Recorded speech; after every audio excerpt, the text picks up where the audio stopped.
我国空间站被撞的太阳翼已经被神17的宇航员成功修复。这是我国首次进行出舱维修，究竟有多难？为什么会从11月拖到12月？太阳翼损坏对宇航员的生活有没有影响？这里是知识天梯。想象一下，你正在太空中漫步，突然砰的一声，你发现你的太阳能板被撞了。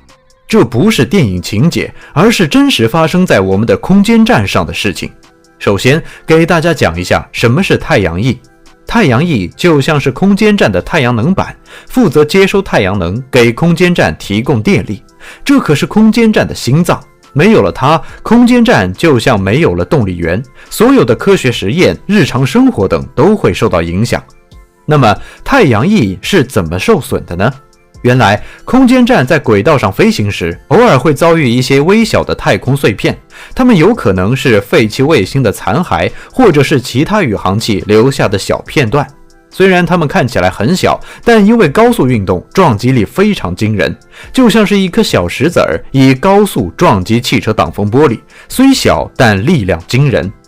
空间站的太阳翼在长期运动中就多次遭遇了这样的撞击，导致了轻微的损伤。当然，设计师们在设计空间站的时候已经考虑到了这种情况，所以即便有了这些损伤，空间站的功能和性能依旧满足要求。但考虑到安全和长远运行，我们的航天员们还是决定出舱进行一番维修。这次维修不仅仅是更换个零件那么简单，想想看，航天员们需要穿着笨重的航天服，在失重的环境中进行精确的操作，面对的是未知的挑战和潜在的危险。这不仅是对他们的技术能力的考验，更是对勇气和决心的挑战。这件事也让我们再次意识到太空垃圾的危险。太空垃圾看似遥远，实则紧密关联着我们的太空活动。在此，我们也期待着更多的技术创新和国际合作，来解决这个日益严峻的问题。想象一下，上亿块由人类活动产生的碎片在地球轨道上飘荡，这听起来是不是有点让人头皮发麻？首先，让我们来看看这些太空垃圾都是从哪里来的。一部分是航天发射时留下的，比如火箭的某些部件、用过的燃料罐什么的。这些东西发射上去后，有的就留在太空中了。还有一些是老旧卫星，它们的使用寿命结束后就被遗弃在太空中，成了漂浮的垃圾。更糟糕的是，当这些碎片相互碰撞时，会产生更多更小的碎片，形成一个恶性循环。现在的情况可不容乐观。据统计，围绕地球转动的太空垃圾有上亿块，而且大小不一，从小到几毫米的，大到几米长的都有。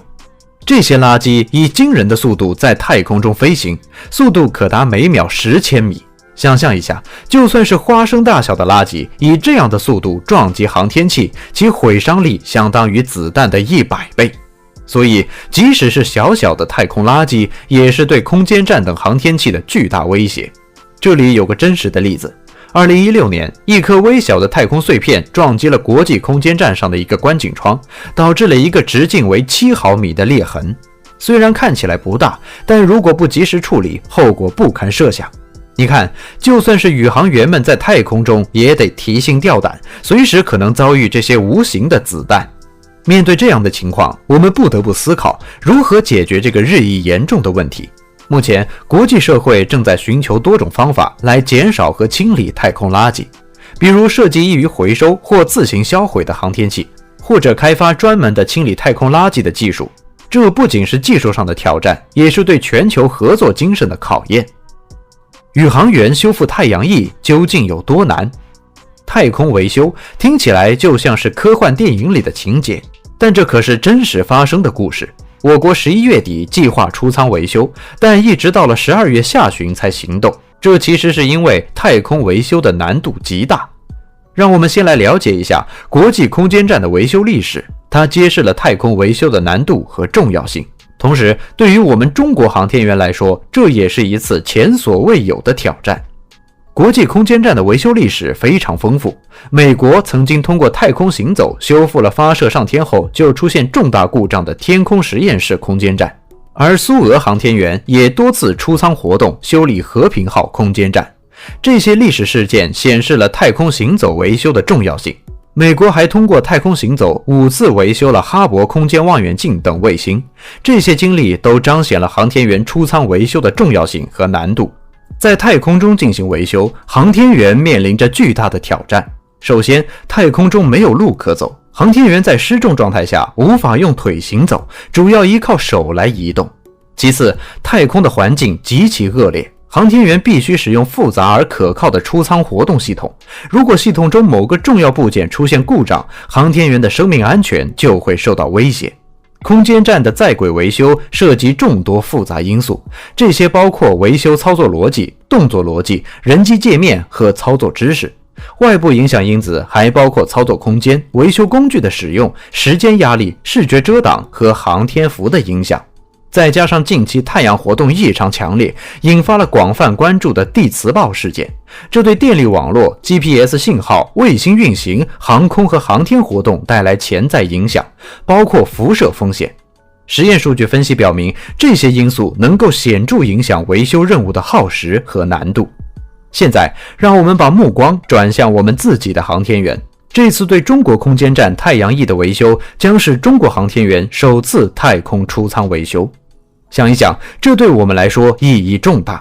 它不仅是对航天员技术能力的检验，更是中国在国际航天领域迈出的一大步。